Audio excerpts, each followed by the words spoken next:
Ya, jadi total kalian semua ada 4 kelas. Jadi selain kalian yang baru ambil mata kuliah ini, ada juga senior-senior kalian yang mengulang. Itu tidak apa-apa, tetapi tetap pada prinsipnya apa yang ada di materi ini, tugas dan sebagainya, semuanya wajib dilakukan. Baik yang baru mengikuti kuliah ini ataupun yang mengulang.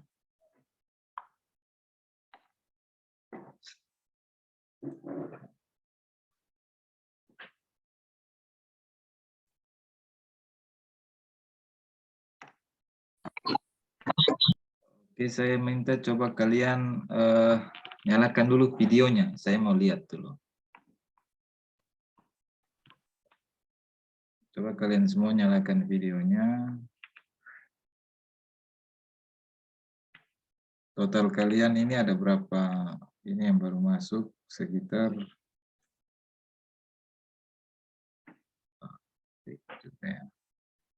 baru 84.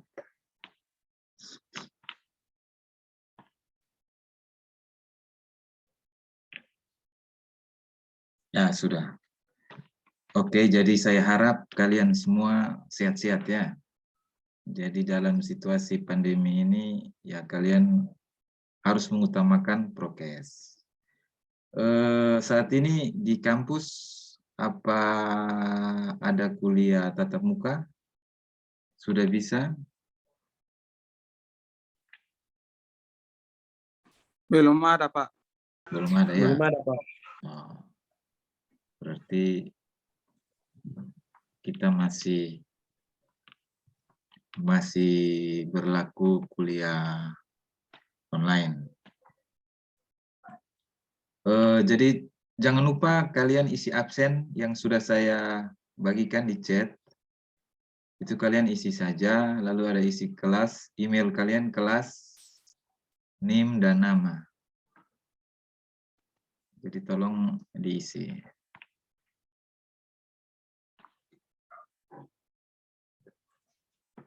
Baik, kita langsung saja ya sambil yang lain masuk supaya waktu kita juga bisa cepat selesai. Screen saya kelihatan? Kelihatan. Kelihatan. Oke. Kelihatan, Pak. Oke, baik. Kelihatan. Kelihatan, Pak. Oke, mantap, mantap. Jadi untuk materi ilmu Kurtana ini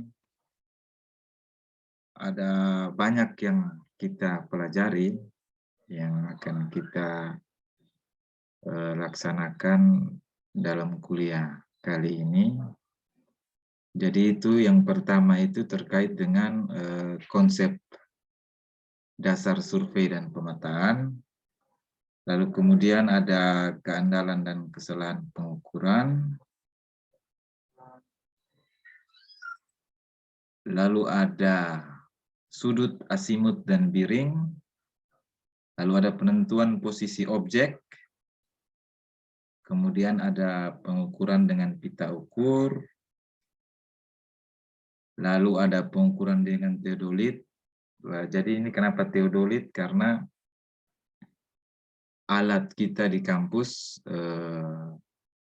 teodolit ya. Jadi kita menyesuaikan dengan alat praktikum kita.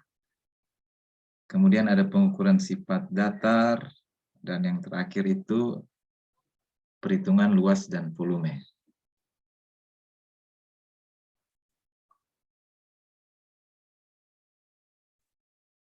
Materinya juga saya sudah bagikan di chat, silakan kalian cek dan download.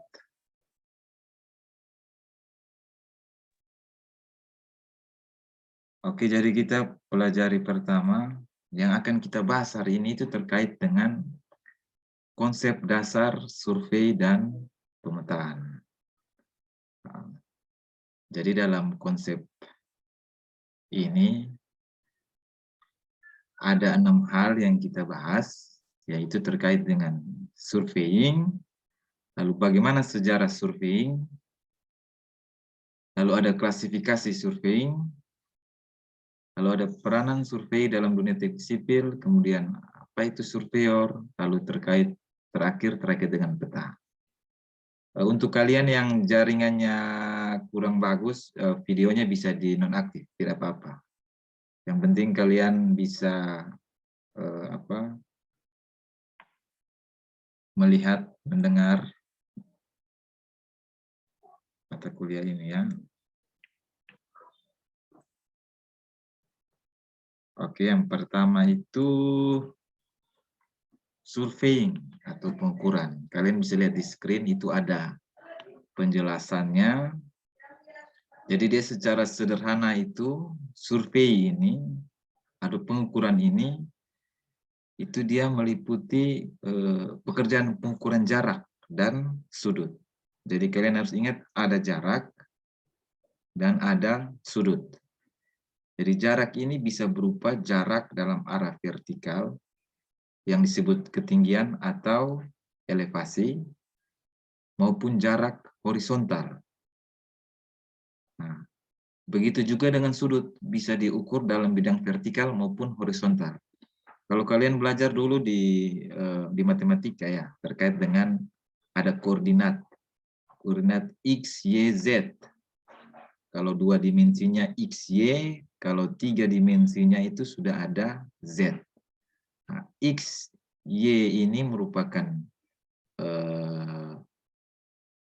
garis datar.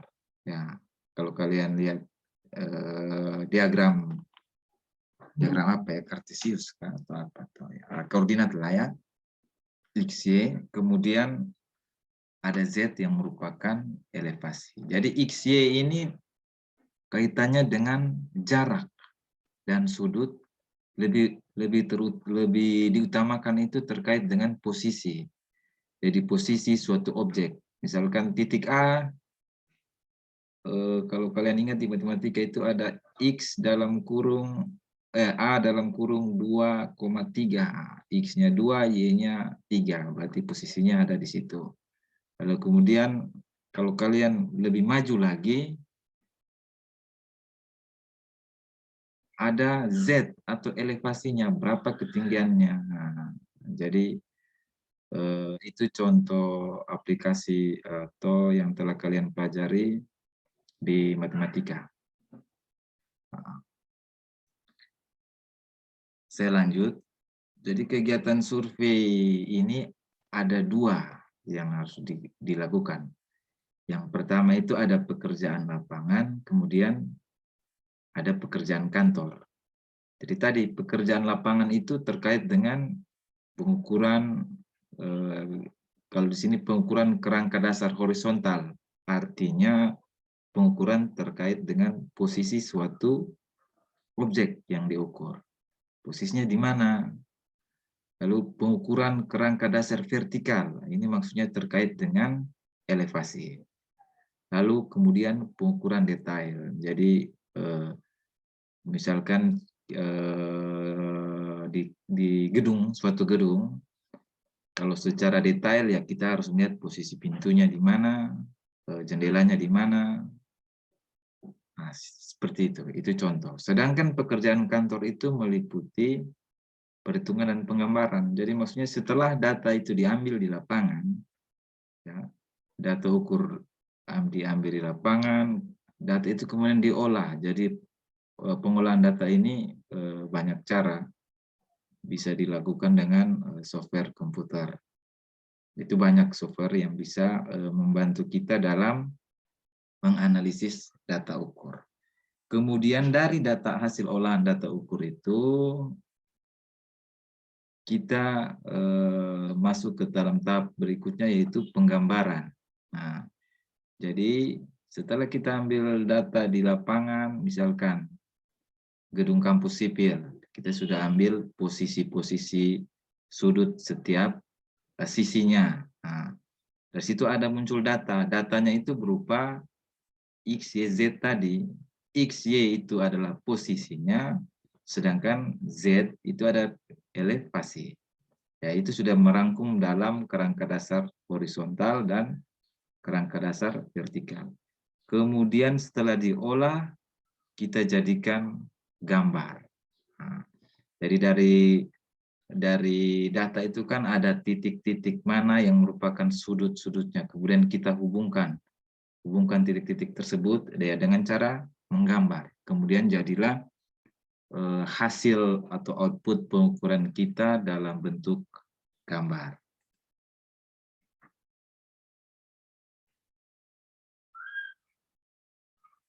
Lanjut. Ini kalian bisa lihat sendiri bahwa survei pemetaan itu adalah perencanaan dulu. Jadi untuk mendukung kegiatan di lapangan. Jadi dalam identifikasi tadi permukaan tanah, ketinggian, sekaligus fitur-fitur. Ya, bisa saja ada di tanah maupun di darat atau di laut. Jadi secara umum tujuannya itu untuk mengukur atau menakar keadaan bumi, kawasan, wilayah dan area sebuah proses pencarian informasi. Mulai dari keadaan bentuk tanah, fitur alami, dan buatan manusia. Jadi kalian bisa, contohnya begini. Kalau kalian mengukur di kampus kita, pasti yang kalian lihat, yang kalian ukur adalah kondisi existing atau kondisi tanah existing. Nah, dari kondisi tanah existing kan yang kita lihat secara visual, kan dia ada yang rendah, ada yang tinggi. Nah, dari situ data-data yang itu merupakan bentuk tanah atau fitur alami, dan misalkan kalau yang terkait buatan manusia ya tadi posisi gedung, posisi jalan, posisi tiang lampu di kampus, parkir, itu semua informasi itu kita masukkan untuk digambar ke dalam sebuah peta. Dengan catatan ini, ada perbandingan skala antar gambar dan aktual. Jadi, kalau kita lihat dengan luasan seperti di kampus, luas wilayah kampus saja, kalau kita plot di kertas A4, kan tidak mungkin cukup, tidak bisa mewakili, atau dengan kata lain, kertas tersebut tidak mampu untuk menampilkan keseluruhan itu kawasan kampus. Makanya perlu ada skala agar dengan berbagai ukuran, dengan kertas atau output berbagai ukuran mampu menampilkan hasil gambar kita tadi. Itu tujuan utama kita. Jadi kita mengukur atau menakar seluruh situasi kondisi existing, itu mulai dari bentuk tanah, fitur alami, buatan manusia, ini terkait tadi dengan bangunan-bangunan existing, kemudian digambar dengan perbandingan skala antar gambar itu aktual. Ya. Jadi di situ kemudian kalian bisa lihat tujuan survei pemetaan. Ini ada 4. Jadi yang pertama itu adalah menentukan posisi sembarang bentuk yang berbeda di atas permukaan bumi. Nah, ini saya rasa ini tidak ada masalah. Jadi posisi realnya di lapangan seperti apa, ya yang kita tampilkan seperti apa. Ya, dengan catatan pengukuran yang kita lakukan harus betul-betul sesuai standar. Yang berikut, yang kedua, menentukan letak ketinggian, elevasi segala sesuatu yang berbeda di atas atau di bawah tanah. Ya, ini saya rasa cukup jelas. Jadi tadi saya sudah jelaskan target dari pengukuran itu adalah nilai elevasi. Elevasi terhadap apa? Elevasi terhadap muka air laut. Jadi muka air laut untuk posisinya itu dianggap 0. Jadi misalkan kalau kalian dengar posisi kampus kita 60 mdpl atau 60 meter di atas permukaan laut. Nah, jadi patokannya adalah ketinggian air laut, yaitu 0. Yang ketiga itu dia menentukan, ini ada yang masih mau masuk juga ya, sabar ya. Ya, itu. Dia menentukan bentuk atau relief permukaan tanah beserta benda-benda yang ada di permukaan tanah tersebut. Ya, ini cukup jelas. Bentuk dan relief permukaan tanah. Kembali lagi ke kampus. Jadi kalau kalian lihat seluruh situasi kampus teknik, mulai dari parkir, mulai dari itu apa, pepohonan semua sampai gedung keseluruhan jalan, itu dituangkan ke dalam peta. Peta yang dimaksud dengan peta ini kita masih berpikir peta 2 dimensi ya. Jadi dilihat dalam kacamata 2 dimensi. Lalu yang keempat itu menentukan panjang, arah, sudut, dan koordinat suatu titik dari titik lain yang terdapat pada permukaan bumi dan menghitung luas daerah yang telah dibatasi suatu area tertentu. Saya rasa ini juga cukup jelas. Jadi target kita dari pengukuran itu hasilnya adalah berupa panjang, lalu ada arah sudut. Arah sudut ini maksudnya patokan kita mulai mengukur. Jadi titik di mana kita mengukur, lalu kita bidik di tempat, contoh di sudut gedung, kira-kira dia sudutnya berapa derajat dari acuan kita. Acuan kita adalah utara bumi atau kutub utara bumi. Itu acuan untuk sudut. Jadi koordinat suatu titik atau posisi tadi itu yang koordinat terkait dengan koordinat X dan Y tadi. Jadi ini saya rasa 4 tujuan survei pemetaan ini cukup jelas ya. Saya lanjut. Kemudian manfaatnya, kita bisa dengan kita melakukan pengukuran atau survei pemetaan itu, manfaatnya adalah kita merangkum informasi di lapangan, dapat digunakan oleh tim ahli, yaitu teknik sipil atau perencanaan arsitektur. Jadi sebagai bahan acuannya adalah info ketinggian dari batasan area desain, juga untuk kepentingan lainnya. Maksudnya apa? Contoh,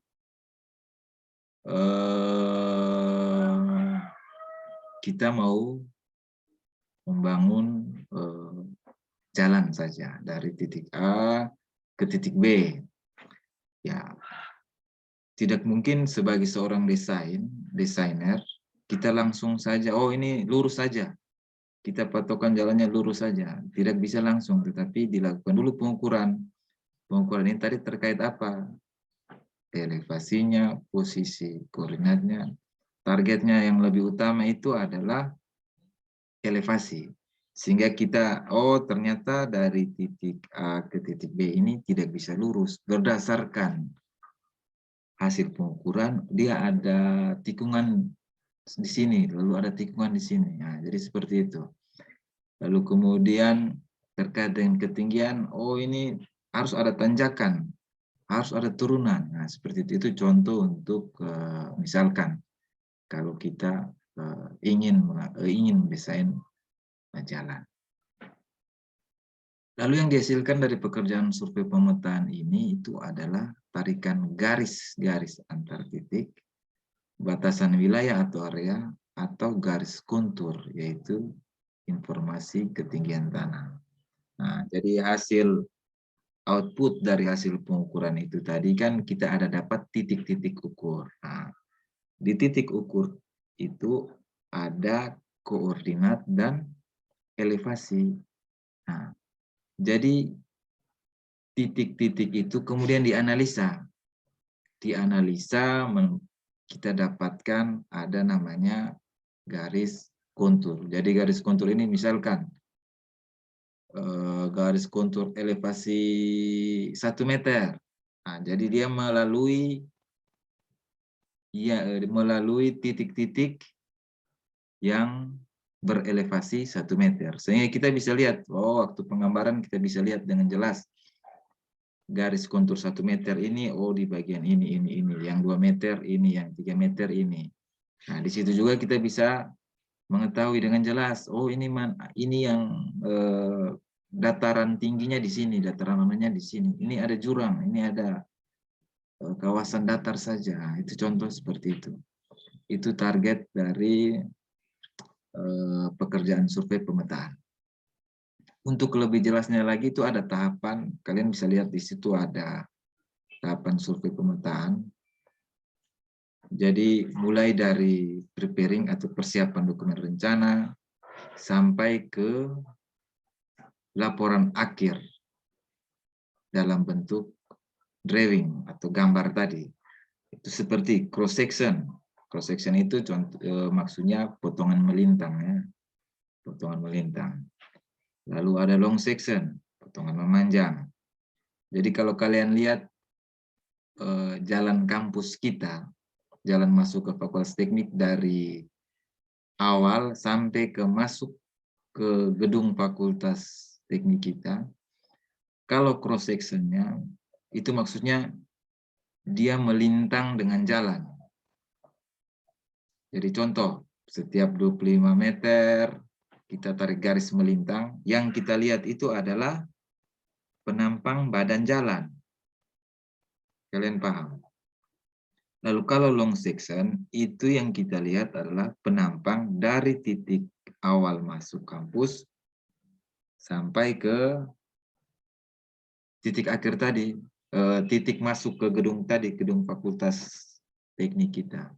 Jadi yang kita lihat adalah penampang badan jalan dari titik awal sampai titik akhir. Sedangkan kalau cross section kita hanya lihat melintangnya saja. Nah, misalkan lebar jalan itu 3 meter, panjangnya 100 meter, kalau untuk cross section yang kita lihat 3 meternya. Ini kalian harus paham karena ini berlanjut terus sampai materi kuliah yang lain. Nah, jadi cross section itu melintang 3 meter badan jalan, kemudian long sectionnya itu berdasarkan panjang. Kalau panjang jalannya 100, berarti yang kita lihat adalah yang 100 meter. Nah, seperti itu. Kalau yang cross section kita lihat lebarnya 3 meter tadi. Lalu kemudian ada layout. Layout ini semacam peta keseluruhan, ya, peta situasi. Peta situasi ini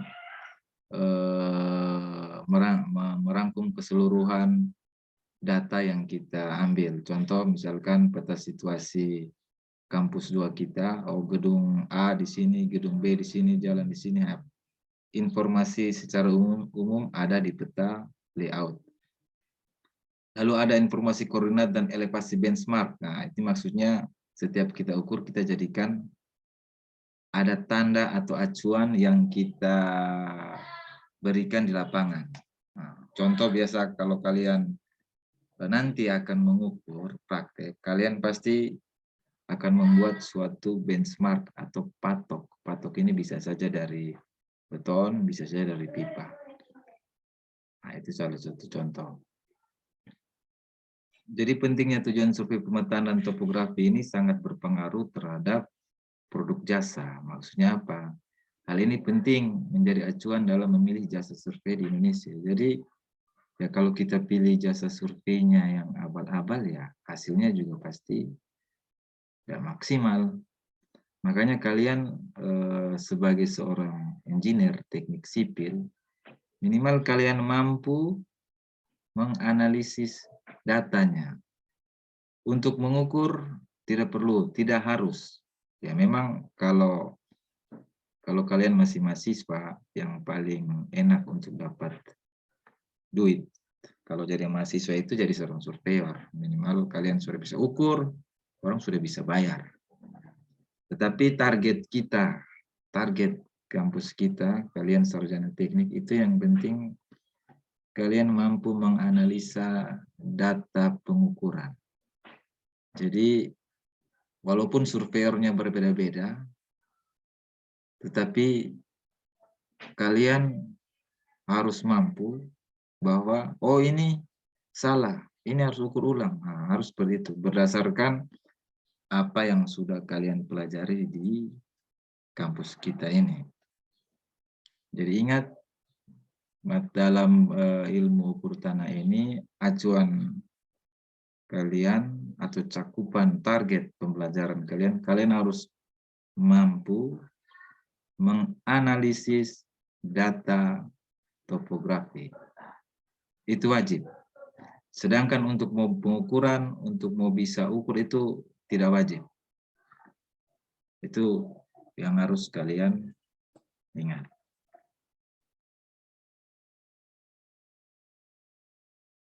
Nah, yang berikut, ini ilmu pengetahuan terkait survei dan pengukuran itu. Jadi ada beberapa cakupan ilmu yang ada di dalam survei. Itu ada matematika, ada astronomi, ada geografi, dan seterusnya. Lalu aplikasi survei dalam bidang kehidupan antara lain itu kalian bisa lihat sendiri, ada memetakan bumi di atas dan di bawah laut, ini saya rasa cukup jelas. Peta navigasi untuk penerbangan, kalau kalian semester berapa ya belajar bandar udara, semester depan kemungkinannya. Di situ ada peta navigasi untuk penerbangan, ini peta antara bandara satu, antara bandara yang satu. Jadi dengan ketinggian elevasi, ketinggian jelajah pesawat sekian, dia mampu sampai ke bandara yang satu, itu butuh waktu berapa lama. Nah, itu maksudnya terkait dengan untuk peta navigasi penerbangan. Lalu menetapkan batas kepemilikan pribadi maupun batas negara. Ya, ini contohnya lebih jelasnya di tanah ya. Kalau kalian ada tanah, kalian pasti punya sertifikat tanah. Itu batas kepemilikan itu jelas dan itu sudah diukur. Lalu ada mengembangkan data penyimpanan tentang tata guna lahan dan sumber daya alam. Ini maksudnya apa? Jadi tata guna lahan ini terkait dengan di mana kawasan permukiman, lalu kawasan pertokoan, ada kawasan hutan, hutan lindung, semak belukar. Nah, jadi dalam peta itu sudah terbagi. Oh, bagian sini dia permukiman, bagian sini dia pertokoan. Nah, itu contoh. Sama juga dengan sumber daya alam. Jadi, oh ini daerah terkait sumber daya alam ini mungkin daerah irigasi, ini ada minyak bumi di sini, ini ada emas. Nah, lalu berikut menentukan data yang akurat tentang ukuran, bentuk, gaya berat, dan medan magnet bumi. Ya, ini saya rasa cukup jelas ya. Pengambilan data ini erat kaitannya dengan pengambilan data di lapangan. Saya lanjut. Nah, ini ada ruang lingkup pengukuran atau survei. Kalian bisa lihat dari bagian atas itu ada bumi, lalu dianggap atau dimodelkan dalam bentuk jeruk, ya karena dia secara real, secara elevasi dia tidak bulat betul, tidak spare betul, tapi ada tinggi rendah, ada puncak gunung yang lebih tinggi, ada yang lebih rendah. Lalu dari bentuk jeruk tersebut dimodelkan lagi dalam bentuk bola. Nah, ini kaitannya dengan rotasi bumi. Nah, jadi kalau kalian lihat di situ, dari bentuk tadi, bentuk-bentuk bumi tadi, ada bentuk elips dengan sumbu putar antar kutub. Jadi dari rotasi bumi tadi, ada suatu bentuk namanya bentuk elipsoida, itu elips putar dengan sumbu putarnya kutub ke kutub. Nah, ini kenapa? Untuk menentukan jenis pengukuran yang kita lakukan. Jadi dari bentuk tadi, dibagi atas dua, ada plan surveying, itu ilmu ukur tanah, dan geodetic surveying. Nah, itu kalian bisa lihat untuk plan surveying itu seperti apa, dan geodetic surveying itu seperti apa, kalian bisa lihat di situ. Jadi kita lebih rinci ke ilmu ukur tanah. Nah, kembali lagi untuk plan survei tadi ada pengukuran kerangka dasar vertikal, lalu ada pengukuran kerangka dasar horizontal, dan pengukuran titik-titik detail. Jadi 3 ini yang nanti kita akan pelajari lebih lanjut. Jadi pengukuran kerangka dasar vertikal itu seperti apa, itu ada 3, kalian bisa lihat. Lalu untuk horizontal itu ada sekian, kalian bisa lihat pembagiannya. Lalu terkait dengan titik-titik detail itu ada tachymetry dan offset. Ya. Kalau kalian dari STM khusus surveyor, ya saya yakin pasti kalian sudah tidak asing dengan survei ya, karena saya yakin kalian sudah belajar lebih dalam selama di SMA, selama di STM khusus yang STM surveyor. Yang berikut ini, ini sejarah, ya ini sejarah survei mulai dari zaman Mesir kuno dan seterusnya. Jadi memang sampai ke teknologi zaman sekarang, alat pengukuran dan teknologi sekarang itu butuh perjalanan panjang. Kalau berdasarkan kajian pustaka ini dia mulai dari kurang lebih 1400 sebelum Masehi. Itu orang sudah ada menggunakan alat seperti itu. Jadi kalian bisa baca saja ini ya. Saya lanjutkan supaya waktu kita tidak ini. Lalu masuk ke zaman Yunani kuno, itu ada 120 sebelum Masehi. Lalu zaman Romawi, sudah mulai dengan ada sifat datar, sudah lebih teliti. Ketelitiannya sudah lebih akurat dari sebelum-sebelumnya. Lalu peradaban Yunani dan Romawi, ya, sudah mulai melihat bintang, sudah menggunakan patokan, ini kalau kalian lihat, astrolabe ini, jadi dia bisa mengukur jarak dengan perbandingan sudut.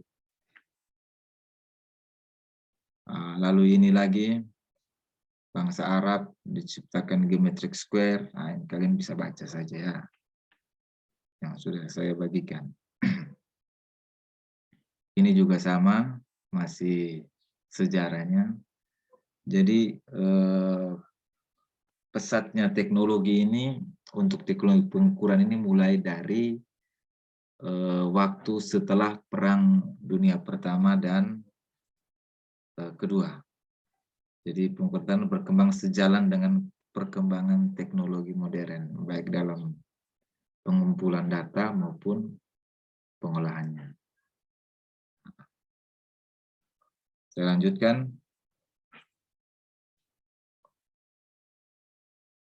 Saya ingatkan lagi bahwa di absensi itu ada tertulis waktu. Jadi sesuai dengan aturan kita kan 15 menit ya. 15 menit setelah perkuliahan dimulai. Itu jadi saya berdasarkan itu. Ini ada juga yang baru join juga.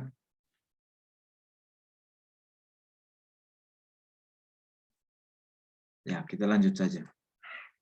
Karena itu saya rasa terganggu sekali kalau ada ini.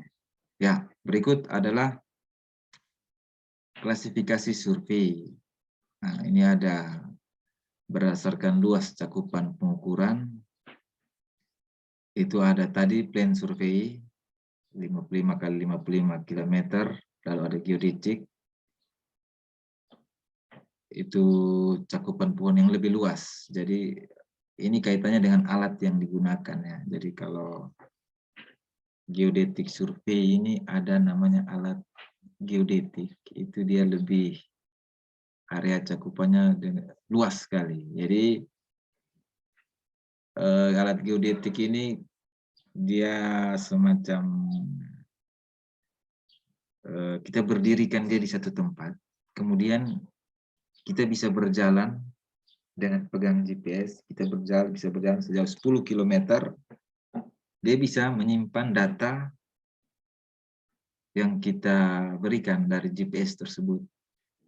Nah, sedangkan kalau plane surveying ini kita biasa yang cakupannya lebih kecil itu menggunakan alat teodolit, TS. Nah, jadi areal-areal yang hanya bisa ada batasan ya untuk pengukuran tanah datar.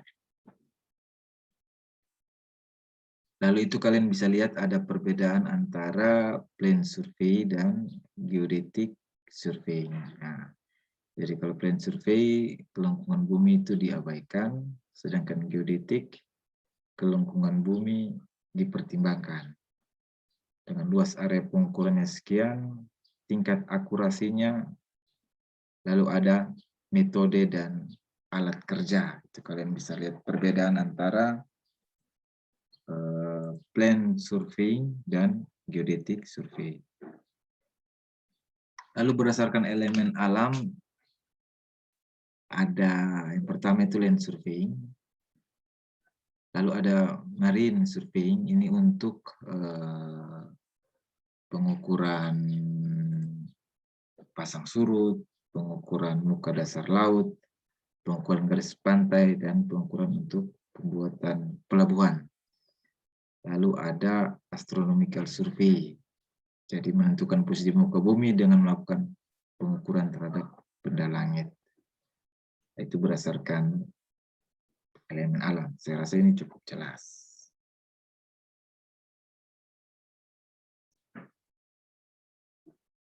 Lalu ada berdasarkan tujuannya. Jadi kalau tujuan kita lihat ada engineering survey, ada control survey, kalau ada military survey untuk militer, mining survey untuk tambang, lalu ada geological survey, itu terkait dengan survei geologi. Nah, kalau kalian lihat penjelasannya itu secara rinci terkait dengan struktur fisik batuan.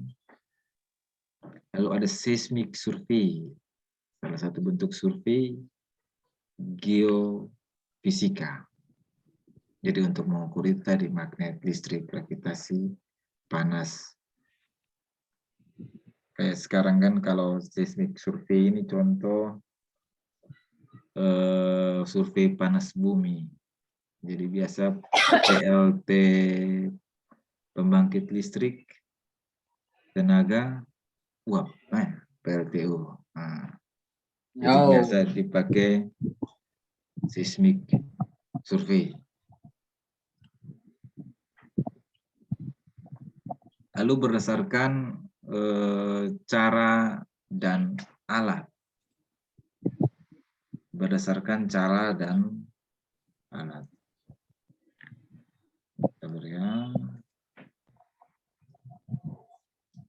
Berdasarkan cara dan alat.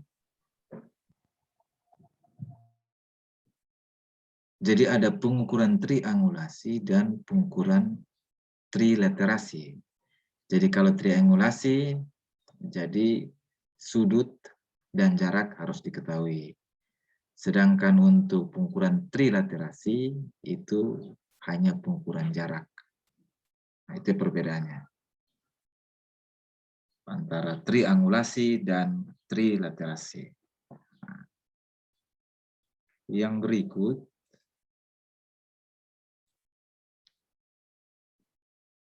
ada pengukuran poligon dan pengukuran offset. Nah, kalian bisa lihat di gambar itu ada poligon tertutup dan poligon terbuka. Lalu ada offset. Offset ini biasa waktu kita stake out di pekerjaan berdasarkan gambar rencana. Oh, di rencana dia harus sekian. Maka stake out-nya kita masukkan elevasi koordinat rencananya di dalam alat, lalu kita bisa lihat. Kalau poligon tertutup itu biasanya untuk ukur kawasan. Sedangkan poligon terbuka biasanya di jalan atau sungai atau seperti itu contoh. Lanjut. Lalu ada pengukuran tachymetry dan ada pengukuran langsung plain table. Jadi pengukuran yang perhitungan pengembangannya langsung dilakukan seketika di lapangan. Ya, itu contoh berdasarkan cara dan alat yang digunakan dalam melakukan suatu pengukuran.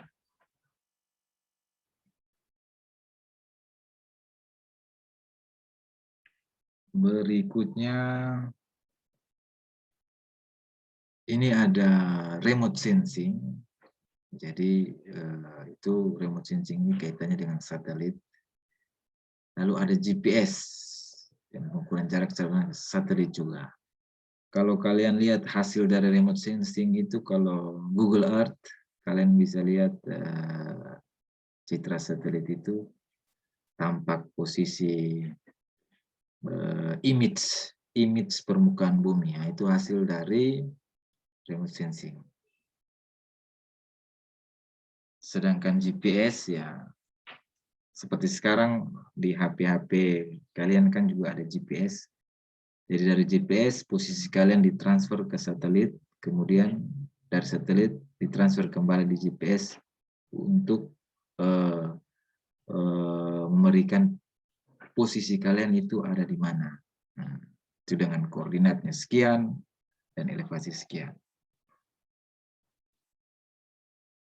Jadi memang sekarang banyak aplikasi-aplikasi Android yang memudahkan kita dalam melakukan survei di lapangan. Jadi sekarang ada yang kita dengan melakukan dokumentasi foto di lapangan, kita bisa tahu, oh ini koordinatnya sekian, dengan elevasi sekian. Namun tingkat ketelitiannya itu belum tentu mewakili. Nah, jadi banyak aplikasi-aplikasi yang bisa kita gunakan, tapi yang harus dipertimbangkan adalah tingkat ketelitian.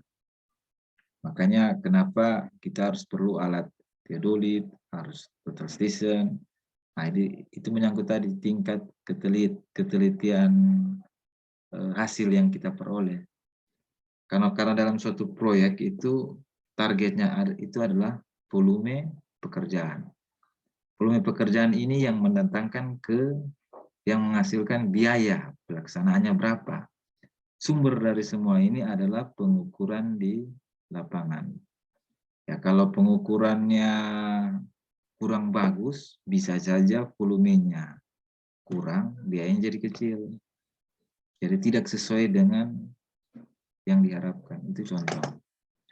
Yang berikut ini fotogrametris juga sama dengan citra satelit juga. Jadi merupakan seni ilmu dan teknologi perolahan informasi tentang objek fisik dan lingkungan melalui proses perekaman, pengukuran, dan penafsiran foto udara. Ini biasa kalau kalian lihat sekarang ada drone untuk metode-metode pengukuran dengan UAV. Ya, itu jadi kita dengan pesawat drone itu kita rekam dengan luas yang kita sudah tandai, kita sudah atur di drone itu. Jadi dia tinggal jalan saja, dia capture sesuai dengan arahan yang telah kita masukkan atau kita berikan pada drone tersebut. Jadi otomatis, itu juga bagus. Hanya kalau drone dia berdasarkan tingkat kecerahan foto ya. Jadi dari dokumentasi warna itu dijadikan dasar untuk dianalisis berapa elevasinya. Itu yang terkait dengan fotogrametris. Kita lanjut. Nah ini sudah mau habis berarti. Peranan survei dalam sabar. Sebelum saya lanjut, saya mau tanya dulu.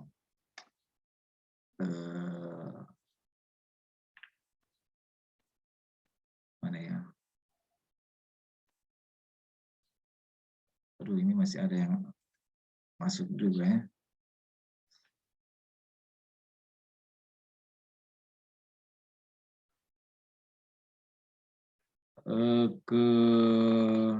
Kira-kira berdasarkan ulasan tadi, ada yang ingin kalian tanyakan sebelum kita lanjut? Terkait mulai dari tentang survei sampai kepada klasifikasi tadi. Ini sebelum kita masuk ke peranan dalam dunia teknik sipil. Kira-kira ada yang ingin kalian tanyakan?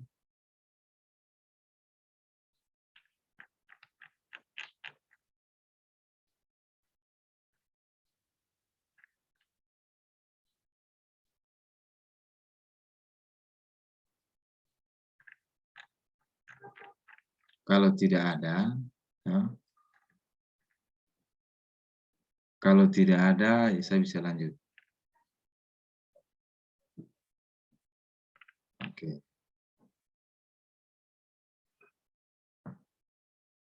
Oke, saya lanjutkan bahwa yang berikut adalah peranan survei dalam dunia teknik sipil. Ya. Jadi survei sendiri memiliki peran dalam dunia kita sebagai seorang sarjana teknik sipil. Kira-kira ada 4, kalian bisa lihat ya di situ. Jadi ada survei kondisi existing dan seterusnya, lalu ada stake out untuk titik referensi, lalu ada pengamatan posisi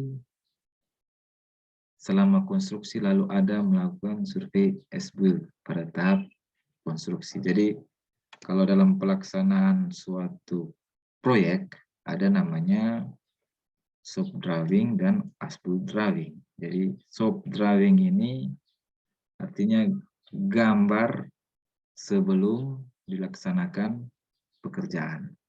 Jadi itu gambar masih berdasarkan volume rencana. Nah, kan sebelum dibangun pasti direncanakan dulu. Nah, dari volume rencana itu dijadikan patok untuk membuat gambar. Lalu setelah pekerjaan selesai, ada namanya as-built drawing. Nah, as-built drawing ini dilakukan setelah pelaksanaan selesai, merupakan hasil analisa atau pengukuran setelah satu proyek dibangun. Jadi bila ada perubahan, ya memang kadang-kadang antara shop drawing dan as-built drawing itu berbeda akibat dari perbedaan volume rencana dan volume saat konstruksi. Nah, ini 4 peranan survei, kira-kira 4 peranan survei dalam dunia teknik sipil.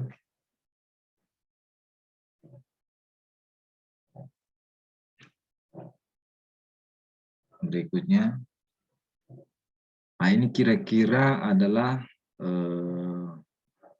bagan alir perencanaan dan pelaksanaan proyek, mulai dari pemeriksaan pendahuluan dan seterusnya sampai pelaksanaan pekerjaan. Itu kalian bisa lihat di situ. Untuk pemeriksaan pendahuluan itu ada pemeriksaan pengaruh ekonomi dan kepentingan suatu proyek, termasuk luas daerah dengan skalanya sekian. Nah, jadi yang berbeda itu setiap tahap skala petanya juga berbeda. Jadi kalau skalanya lebih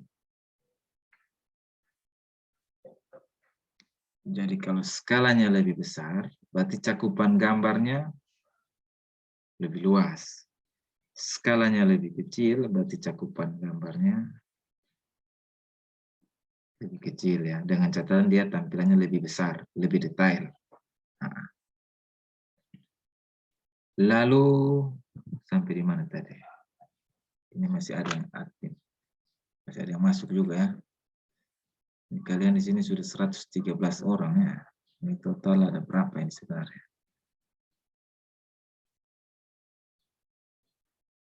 Sabar ya.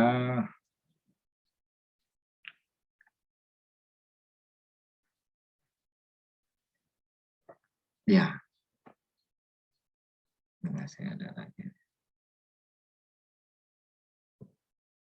Nah, jadi itu bagian alir perencanaan pelaksanaan proyek mulai dari pemeriksaan pendahuluan, ada rencana pokok, rencana kasaran, ada rencana pendahuluan, ada rencana pelaksanaan, ada pengukuran pelaksanaan, lalu pelaksanaan pekerjaan. Itu secara umum. Ini contoh apabila contoh tahapan dalam pekerjaan survei ya, khusus untuk perencanaan jalan raya. Di situ kalian lihat ada pengumpulan data sekunder, ada survei pendahuluan, ini terkait dengan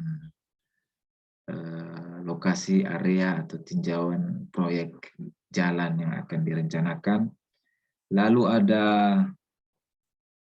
survei detail, itu ada topografi survei, lalu ada soil investigasi atau ini terkait dengan investigasi tanah ya.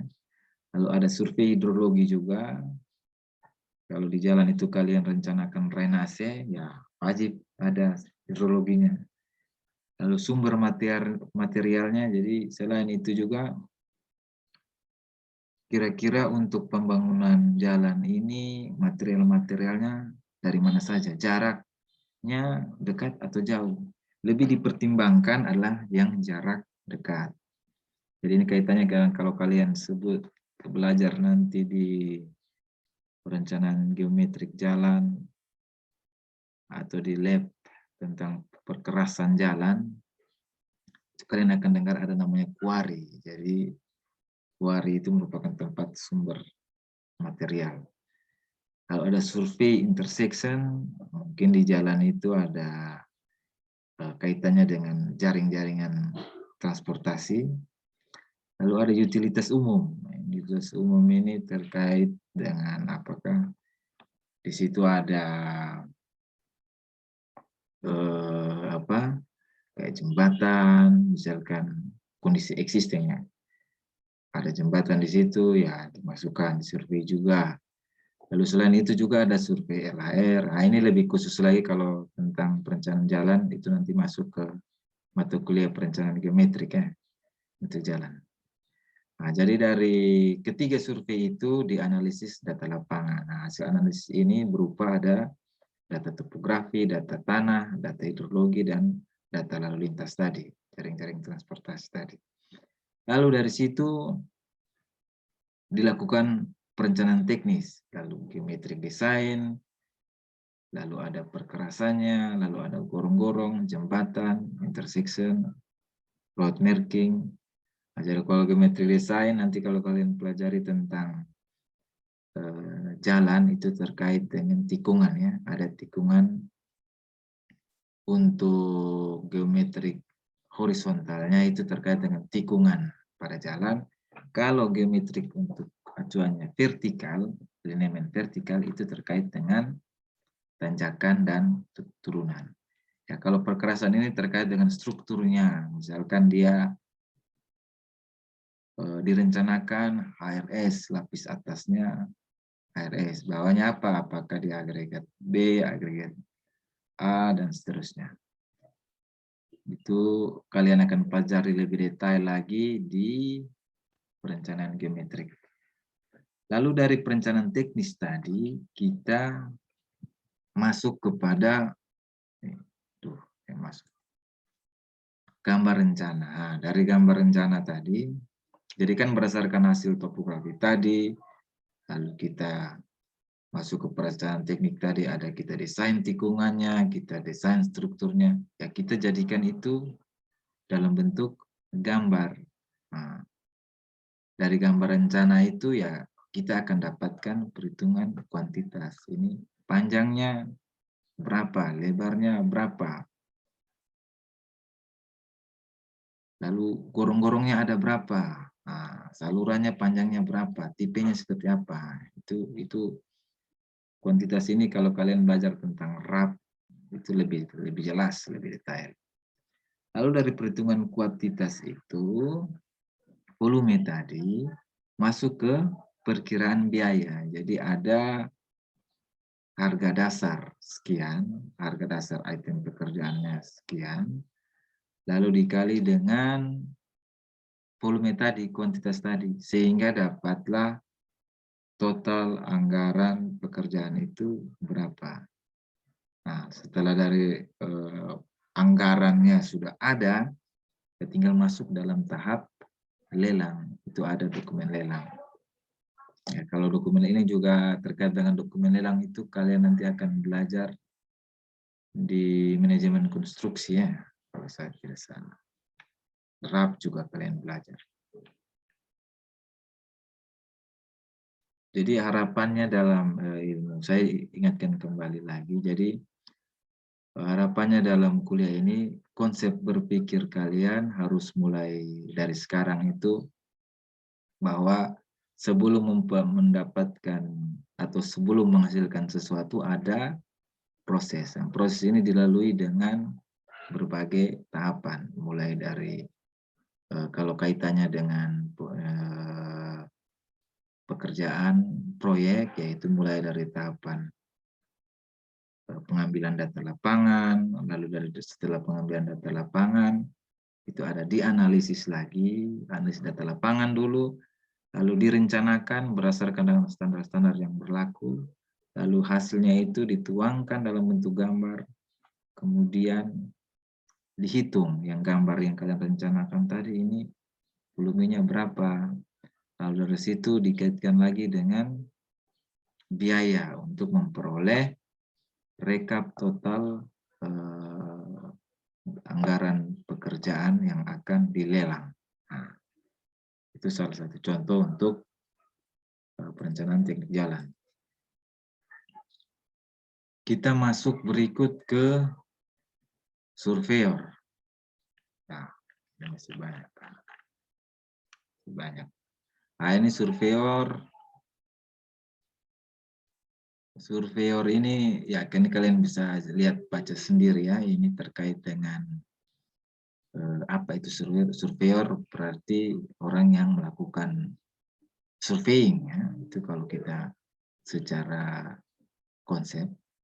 Lalu karakteristik yang harus dimiliki seorang surveyor itu seperti apa ya, kalian bisa baca. Intinya adalah independen. Jadi maksudnya hal-hal yang ada di lapangan harus disajikan secara real. Nah, itu wajib. Jadi tidak berdasarkan opini-opini apabila saat analisis datanya dirubah-rubah, dianggap sudah melenceng dari hasil pengukuran di lapangan. Nah, itu tidak bisa. Harus ini tetap independen, itu penting. Dalam independen ini sudah mencakup semua kejujuran, tegas. Kalau cukup mempunyai kalian diperlukan, nah ini wajib ya. Kalian harus punya skill untuk mengukur ya. Kalau tidak punya skill ya nggak bisa. Itu sebagai seorang surveyor. Lanjut. Nah, ini tugas dan tanggung jawabnya ini kalian bisa baca saja. Jadi ini saya rasa ini cukup jelas di materi.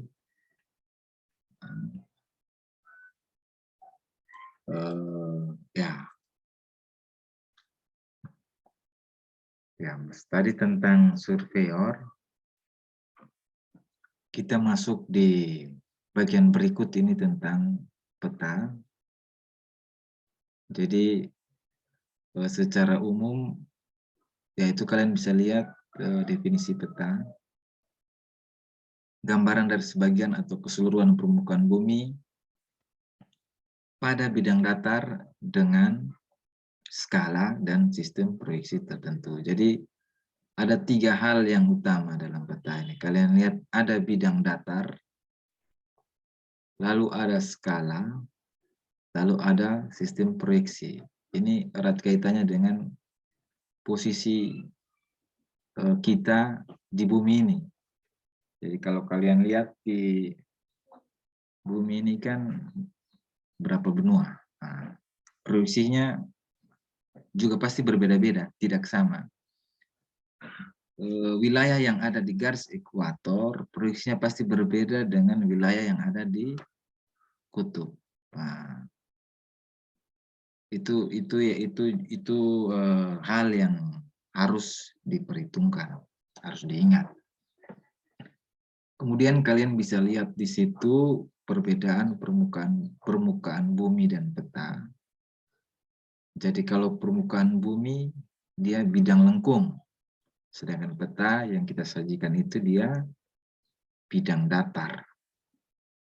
Lalu kalau untuk bumi lagi, permukaan bumi bidangnya tidak beraturan. Nah, sedangkan peta bidangnya beraturan. Lalu permukaan bumi bidangnya luas, sedangkan peta dia terbatas. Lalu bentuk dan luas dipengaruhi proses alamiah. Kalau bentuk dan luas tetap. Jadi kalau kalian lihat permukaan bumi yang bulat, bumi itu kan bulat ya. Entah, diproyeksikan ke dalam peta yang datar. Nah, jadi itu memiliki perbedaan. Itu kalian jadi secara tampak permukaan bumi ini 3 dimensi. Sedangkan peta yang kita sajikan itu bentuknya 2 dimensi. Jadi bagaimana caranya supaya dari 3 dimensi ini, yang bulat ini, dijadikan 2 dimensi. Itu diperlukan tadi, proyeksi tadi. Makanya proyeksi itu sangat penting yang kalian harus pahami. Nah, itu terkait dengan, masih ada, sudah 112 partisipan ya, orang yang mengikuti kuliah ini. Saya lanjut. Jadi untuk memindahkan keadaan permukaan bumi ke peta diperlukan bidang perantara, yaitu itu ada 3. Ada bidang elipsoid, ada bidang bulatan, ada bidang datar. Kalau kalian lihat di gambar itu ada sphere, elipsoid, dan geoid. Nah, sphere itu sudah bulat, elipsoid itu dengan luas area sekian, kalian bisa lihat sendiri. Lalu bidang datar dengan ukuran seperti itu. Jadi itu untuk memindahkan keadaan permukaan bumi ke peta dengan perantara ya, perantara bidang. Nah. Oke, saya lanjut.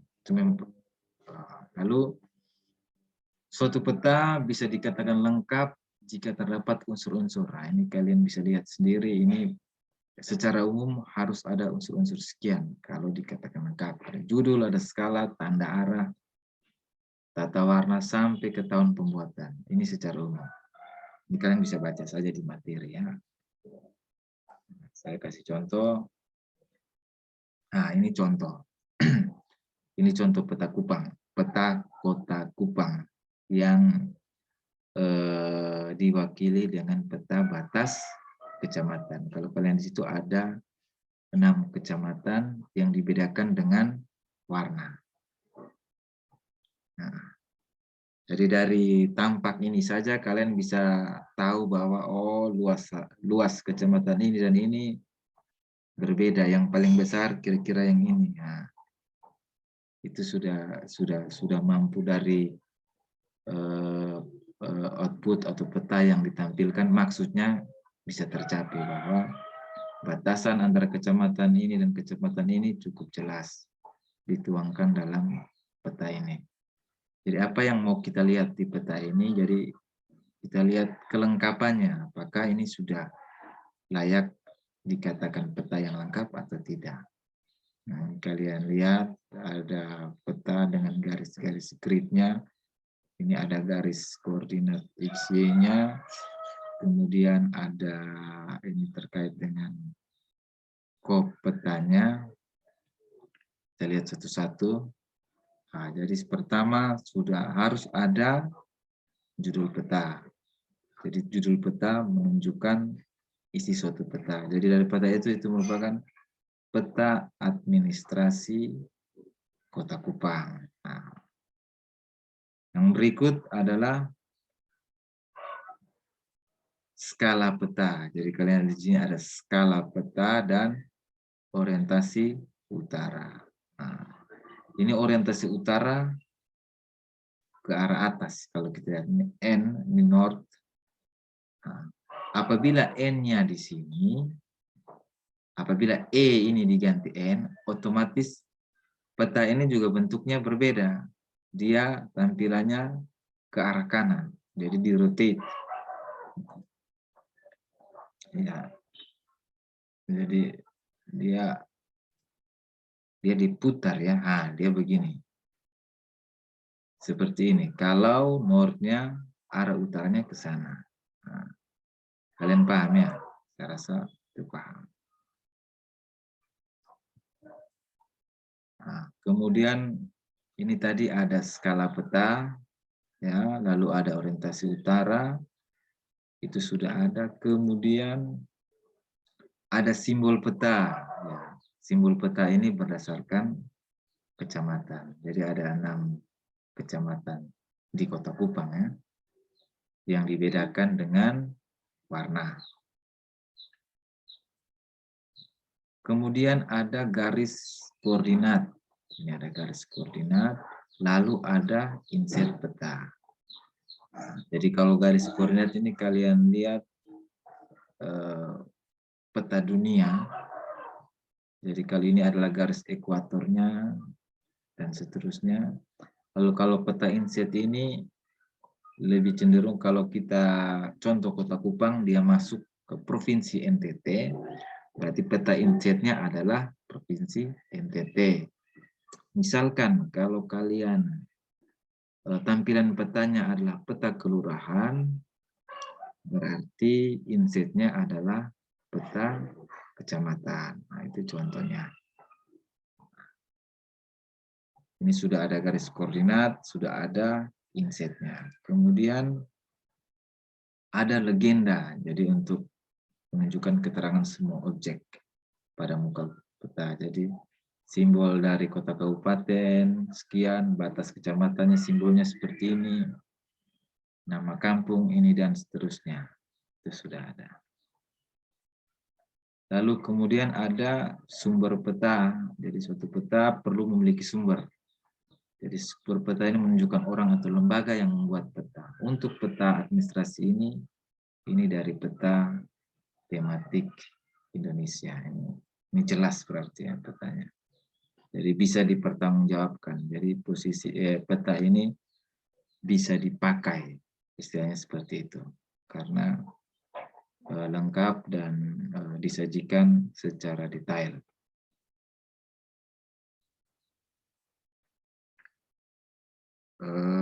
Berikut, ini masih ada yang ini lagi ya, masuk lagi ya.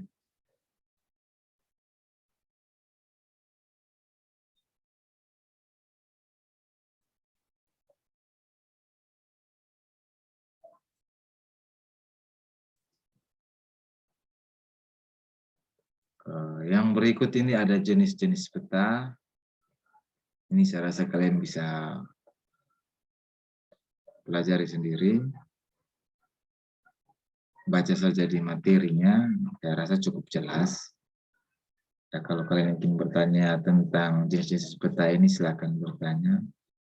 Jadi kalian harus ingat bahwa konsep belajar sekarang ini adalah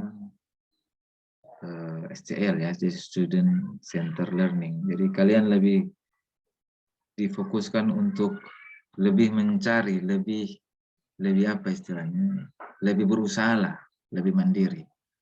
Jadi kita sebagai dosen hanya mengarahkan, bukan berarti kami melepas kalian, tidak, tapi tetap apapun yang ingin kalian diskusikan, yang kalian perlukan, kalian bisa bicarakan, bisa diskusikan dengan dosen, seperti itu. Nah, jadi terkait dengan jenis peta, saya rasa tidak ada masalah. Kalian tinggal baca saja jenis-jenis petanya. Ini ada 5 fungsi, berdasarkan fungsi, statistik, topografi, objek, dan skala. Nah, yang berikut adalah skala peta. Untuk skala peta, ya, saya yakin pasti kalian mau SMA dari SMA atau STM pasti sudah belajar tentang skala peta atau skala pada umumnya. Jadi skala ini kalau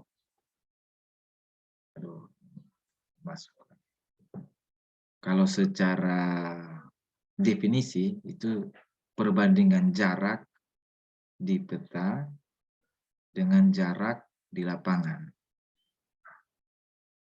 Yaitu yang kalian diajarkan dulu kalau waktu di SMA atau di STM ya.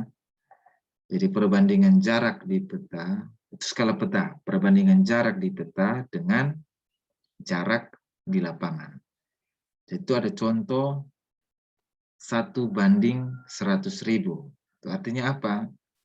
Jadi 1 cm di peta itu sama dengan 100.000 cm di lapangan.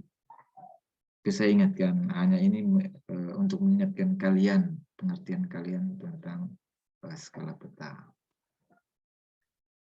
Lalu skala peta ini dapat dinyatakan dengan 2 skala, yaitu ada skala grafis, yaitu kalau kalian lihat digambarkan dengan garis lurus yang dibagi dalam interval tertentu yang menyatakan suatu besaran panjang. Ini kalian lihat contoh pada gambar ini. Jadi setiap garis ini dibagi per 5 km. Nah,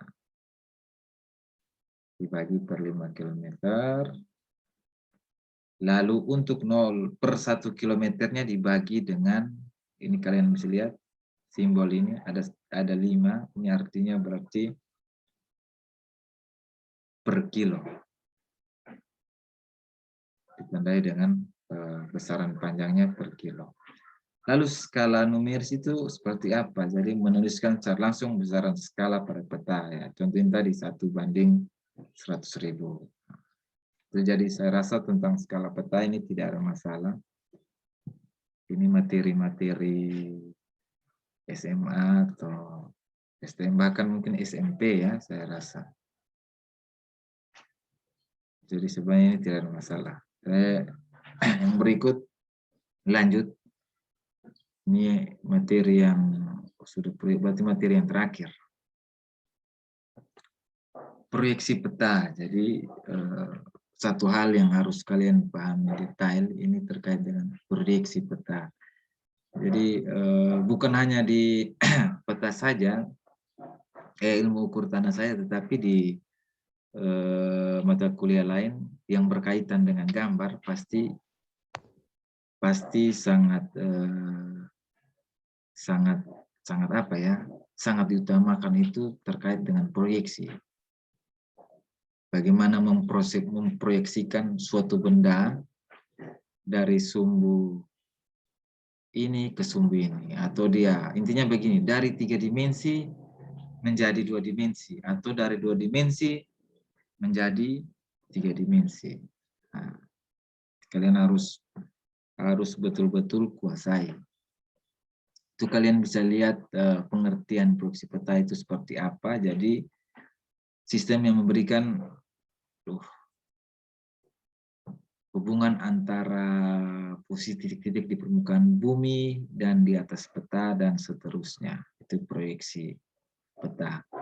Jadi bisa menggunakan itu bidang kerucut, proyeksi kronik, ada proyeksi azimutal, dan yang menggunakan bidang silinder disebut proyeksi Mercator. Jadi pemilihan sistem proyeksi ini dipengaruhi oleh lokasi dan bentuk daerah yang dipetakan ya. Jadi kembali lagi tadi ke bentuk bumi tadi yang bulat. Jadi posisi suatu wilayah di garis ekuator, proyeksinya pasti berbeda dengan wilayah yang ada di kutub bumi. Nah, Itu harus. Karena bentuk kalian lihat bentuk bumi yang bola itu, ya bentuk bumi yang bola itu tidak mungkin proyeksi yang kita lakukan, metode yang proyeksi yang kita pakai di ekuator sama dengan wilayah yang ada di kutub, itu tidak mungkin. Harus berbeda ya. Jadi ada satu penjelasan lagi di sini bahwa pada daerah yang relatif sempit, maka permukaan bumi dianggap sebagai bidang datar, sehingga penggambaran hasil pengukuran tidak perlu menggunakan sistem proyeksi peta. Ya, jadi di sini dijelaskan juga pada daerah yang relatif sempit yang seperti apa dulu maksudnya. Nah, jadi di proyeksi ini apabila daerah luas wilayahnya sempit atau dengan catatan mampu diwakili, mampu dianalisis tanpa proyeksi tadi, dia dianggap sebagai bidang datar. Nah, makanya penggambaran hasil pengukuran tidak perlu menggunakan sistem proyeksi peta. Yang berikut ini. Sistem proyeksi yang digunakan dalam beberapa lembar peta topografi skala sedang dan kecil di Indonesia ini ada 3 ya. Jadi ada polyeder, itu merupakan bagian dari proyeksi Lambert. Ya. Ini kaitannya dengan bentuk ya. Kalau proyeksi Lambert ini kerucut. Proyeksinya bentuknya kerucut. Kalau proyeksi Mercator dan UTM ini silinder. Nah, kalau silinder atau tabung ya, silinder. Nah, itu yang kalian harus ingat. Nah, ini saya ada kasih contoh ini ya. Nah, ini bumi ya, muka bumi. Jadi misalkan daratan lautan itu dicabut ya keraknya ya, dijadikan ini bidang datar ini. Jadi semua lapisan-lapisan yang sudah terbagi itu dikeluarkan, toh, lalu dibentang. Nah, itu kira-kira munculnya seperti ini. Nah, makanya kita bisa lihat peta bumi secara keseluruhan itu seperti ini. Jadi saat dari bentuk 3 dimensi tadi, bentuk bola tadi, dia menjadi bentuk datar. Ya. Kira-kira seperti itu. Nah, jadi asal mulanya peta dunia ini, peta 2 dimensi ini dilakukan dari ini tadi.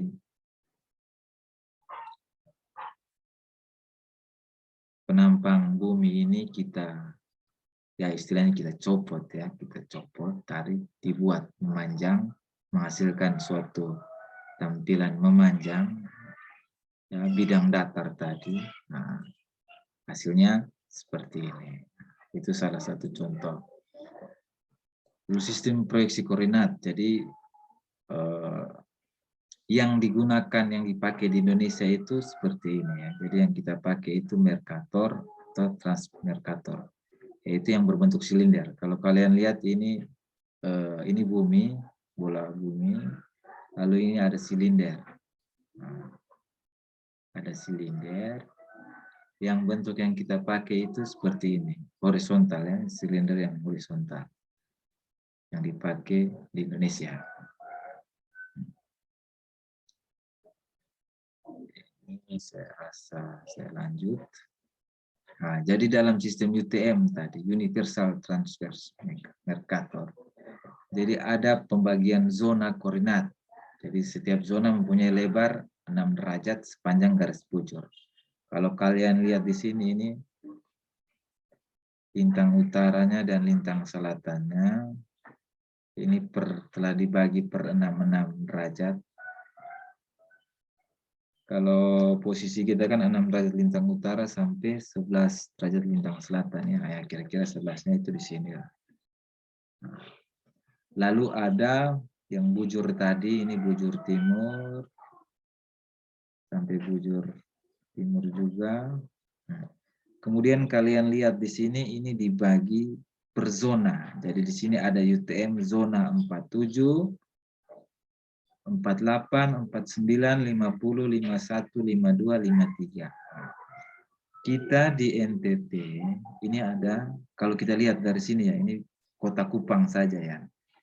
Jadi untuk Kota Kupang kita masuk ke UTM zona 51. Jadi untuk Kupang, Alor, sebagian Sumba dan sebagian Manggarai dan Flores itu masuk di zona 51. Sedangkan kalau kita lihat di sini lokasi NTT yang masuk dalam zona 50 itu ada sebagian Sumba dan sebagian di Manggarai Barat ya, itu masuk zona 50. Ini kenapa ini penting, karena ini yang merupakan acuan dasar ya yang kita input dalam pengukuran. Jadi kalau kita ingin mengecek ya, ingin mengecek posisi yang kita ukur, contoh kampus Unwira ini dia sudah pas enggak di koordinatnya ya. Kita bisa menggunakan Citra, Google Earth tadi ya, kita plot data itu, kita plot, oh ternyata pas. Nah, berarti kita sudah melakukan acuan awal untuk koordinat kita, koordinat zona kita itu sudah menggunakan UTM zona 51. Selain itu juga software-software untuk analisa pengukuran, analisa data ukur, analisa data itu juga menggunakan acuan yang sama. Jadi inputan awalnya itu dia zona apa dulu. Jadi karena perbedaannya sangat, misalkan lokasinya di Kalimantan ya tidak mungkin kita pakai zona 51 karena secara acuan kita sudah salah. Pengaruhnya di mana? Oh, petanya bisa lari ke laut, bisa lari ke itu acuan awal. Jadi sangat yang harus inputan awal yang wajib kalian ingat itu adalah terkait dengan zonanya, zona wilayah. Jadi kalau kriteria NTT, sebagian NTT, Kota Kupang itu masuk ke zona 51. Saya lanjut ya. Saya rasa itu tidak masalah. Ah, ini tadi. Ini apa ini? Oh, sistem proyeksi. Nah, jadi ini ada azimutal normal, miring, dan transversal. Ya. Ini kira-kira contohnya seperti ini. Jadi merupakan menggunakan bidang persegi atau persegi panjang ditempel pada area yang ingin kita prediksi sehingga bisa didapatkan acuannya, acuan awal dua dimensinya. Jadi ini biasa digunakan di wilayah kutub selatan maupun utara. Nah, kalau ini yang kerucut, ini yang Lambert tadi, ya, ini kalian bisa lihat bidang yang dapat didatarkan ini ada normal dan sekian. Jadi biasa hanya digunakan untuk wilayah yang berlokasi di lintang-lintang tertentu ya.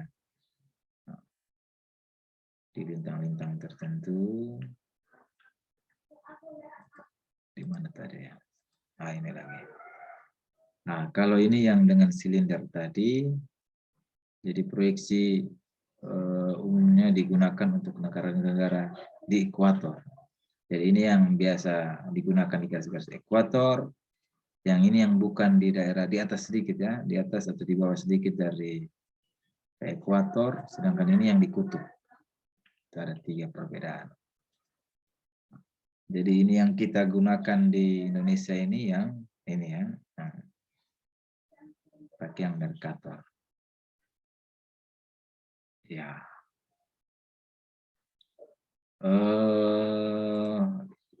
Untuk Mana ya? Ini ada.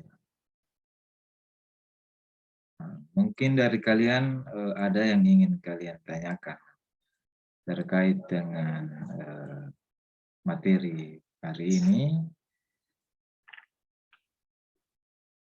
Ini bagaimana ya?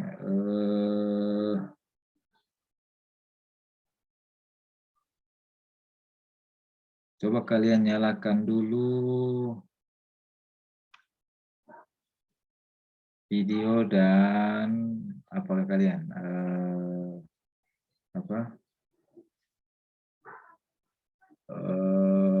speaker ya. Saya lihat kalian semua cerah, bersinar, bagus, sehat-sehat semua. Saya senang juga. Nah, kira-kira coba dinyalakan juga. Jadi yang ingin saya kasih kesempatan ya. Jadi dari kalian semua terkait dengan materi hari ini, apakah ada yang ingin kalian tanyakan? Loh, ini kok ada yang baru masuk ya? Firdinanda. Aduh. Kira-kira terkait dengan materi hari ini. Mungkin dari kalian semua, berapa orang ya ini kalian? 100 lebih ini, 100 lebih orang yang sudah saya sampaikan tadi. Apa ada yang ingin kalian tanyakan? Atau saat ini belum? Nanti dulu. Itu juga tidak apa-apa. Kalau memang tidak ada, tidak apa-apa, saya tunggu minggu depan terkait materi hari ini. Kalian pelajari lagi, bisa bertanya lagi untuk minggu depan. Jadi ini saya berikan kalian tugas individu ya.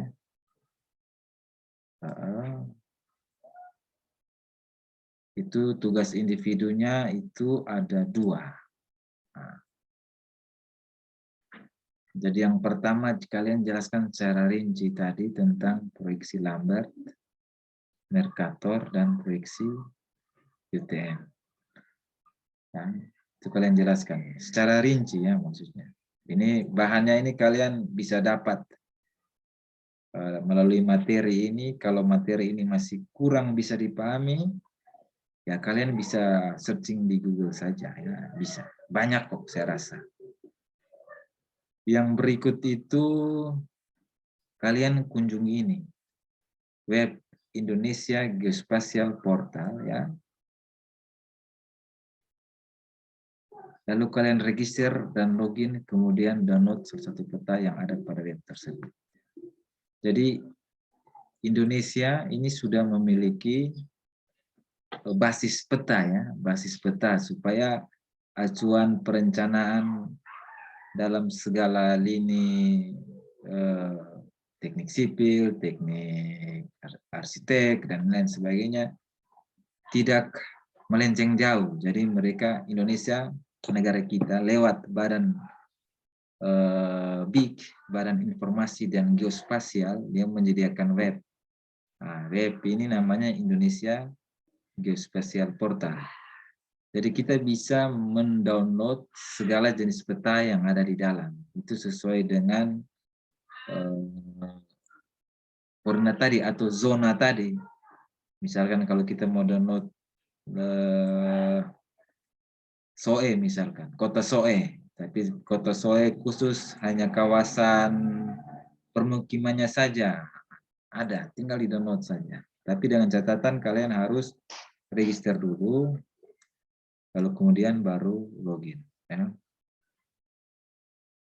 Jadi ini kalian, yang ini tidak perlu kumpul, ini hanya sekedar supaya kalian bisa searching mandiri ya. Ini tugas kalian mencari tahu Indonesia Geospatial Portal itu seperti apa. Karena dalam perencanaan kita untuk dunia teknik sipil, web ini sangat mendukung kita ya. Acuan awal. Yang kalian kerjakan itu tugas individu ini tadi. Fleksi Lambert, Mercator, dan UTM. Ya. Jadi ditulis tangan, lalu dikumpulkan di ruang tata usaha program studi teknik sipil. Nah, jadi saya rasa tidak susah ya, soalnya hanya kalian belajar, mengetahui tentang proyeksi ini, kemudian dituangkan di kertas kalian, kan tidak susah. Oke, ada pertanyaan terkait tugas ini?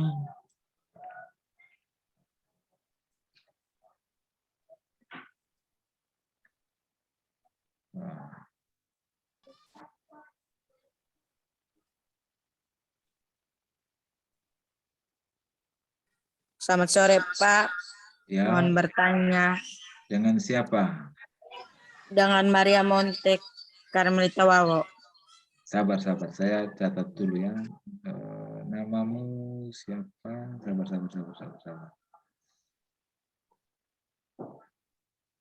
Sabar ya. Pak, saya mau tanya tentang tugas. Tunggu. Saya harus catat siapa yang bertanya dan ini itu wajib ya. Karena saya juga melihat keaktifan kalian.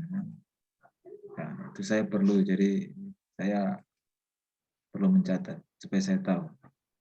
Tunggu.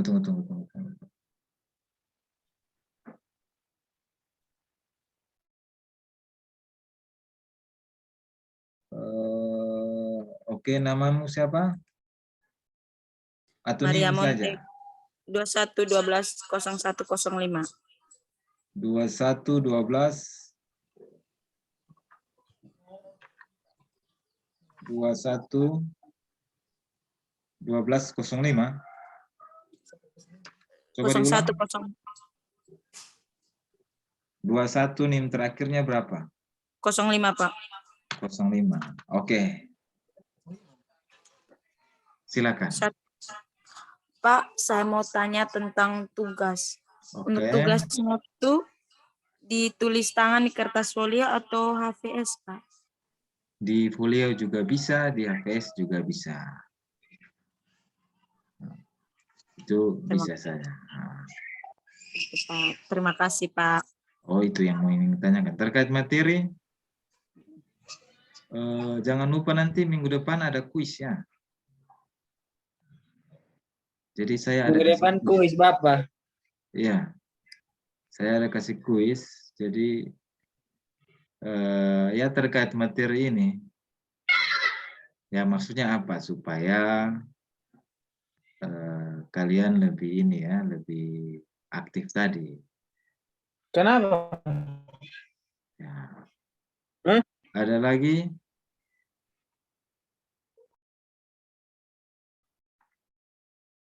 Ada lagi yang ingin bertanya?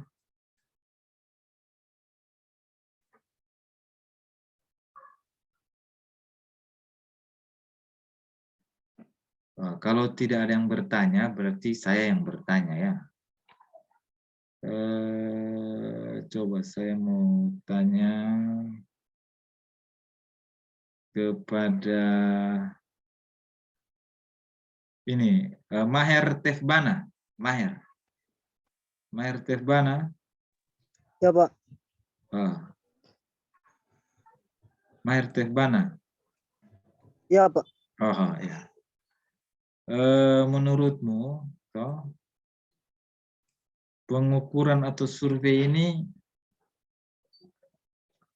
penting atau tidak dalam dunia kita? Dan pentingnya itu seperti apa? Kira-kira ya. Jadi jawabnya jangan berdasarkan ini ya, secara ini saja, secara konsep berpikir kamu saja ya jawabnya.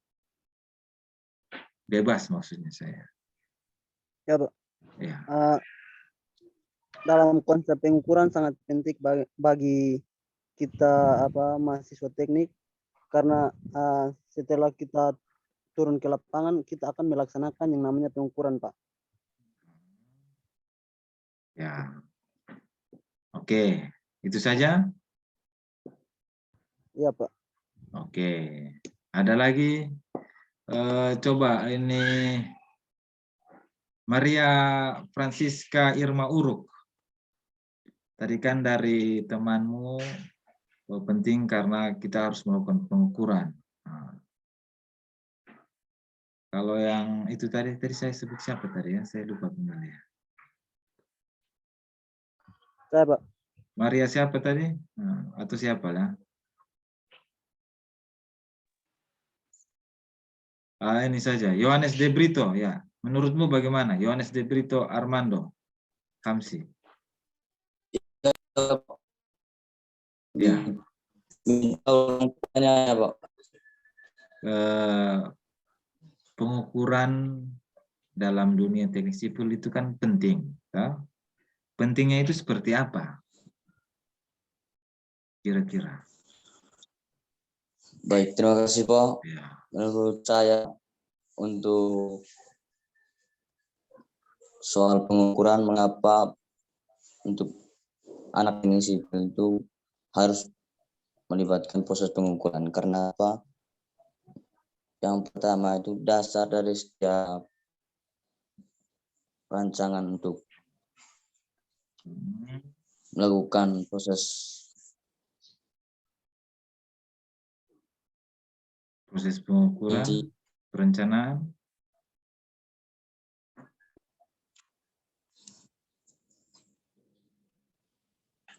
Halo. Oke. Ya. Jaringan kayaknya. Ya, coba Teresia Natalia Demor. Teresia Natalia Demor.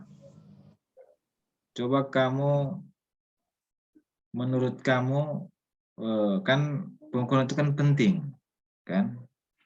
Kenapa penting? Coba dijelaskan. Menurut kamu ya. Jadi dijawab saja. Ya, silakan Teresia Natalie Demor.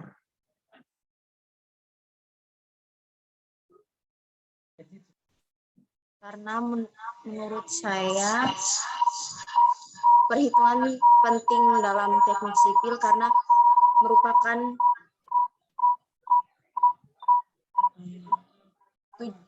langkah awal untuk kita melakukan suatu perencanaan. Ya, itu betul. Mantap. Jadi pengukuran itu penting. Kenapa? Karena dalam perencanaan, hal yang pertama dilakukan itu adalah pengukuran. Jadi sebelum kita analisa data, sebelum kita perencanaan teknik rinci, sebelum dihitung volumenya, sebelum dihitung biayanya, ya kita harus ukur dulu. Ukur dalam arti ukur secara detail, sesuai dengan pekerjaan apa yang mau direncanakan, ya seperti itu. Ya itu sudah betul itu. Jadi saya rasa untuk kenapa sangat penting survei atau pengukuran ini, saya rasa kalian semua sudah bisa pahami ya. Hanya sekarang kita akan pelajari bagaimana cara mengukur atau bagaimana konsep-konsep dalam pengukuran itu yang akan kita jadikan dasar untuk menganalisis. Nah, ya, ada lagi yang ingin bertanya atau kalau dari saya rasa cukup ya. Targetnya hari ini seperti itu. Kalian mampu atau menjelaskan secara rinci ya apa materi yang telah disajikan, khususnya terkait dengan peranan pengukuran ini dalam dunia teknik sipil. Ya, target berikut ya kalian mampu menjelaskan, mampu memahami, mampu menganalisis tentang proyeksi peta. Nah, proyeksi peta ini akan berlanjut terus, jadi menjadi dasar acuan khusus yang harus kalian pegang dalam merencanakan apapun, ya, mau pelabuhan, mau bandara, mau jalan, ya, dan sebagainya. Oke, mungkin dari saya itu saja ya. Kita sudah berapa jam ini ya. Terima kasih kalian sudah hadir juga. Saya harapkan kalian jaga kondisi tubuh dalam situasi yang masih pandemi ini. Jangan lupa tugasnya. Jangan lupa juga isi absennya yang tadi saya sudah bagi di chat. Ya. Itu membuktikan bukti kehadiran kalian. Jadi saya perkenankan jika tidak ada lagi ya yang ingin kalian tanyakan, materi hari Minggu ini bisa kalian tanyakan pada minggu depan ya. Jadi sebelum kita mulai kuliah minggu depan, saya akan berikan kalian kesempatan untuk bertanya terkait materi ini. Mungkin itu saja ya. Saya harap kalian semua sehat-sehat. Saya memperkenankan kalian untuk bisa live dari Zoom meeting ini ya. Terima kasih semua. Terima Salam kasih. sejahtera. Terima kasih, Pak. Selamat sore. Ya. Terima kasih,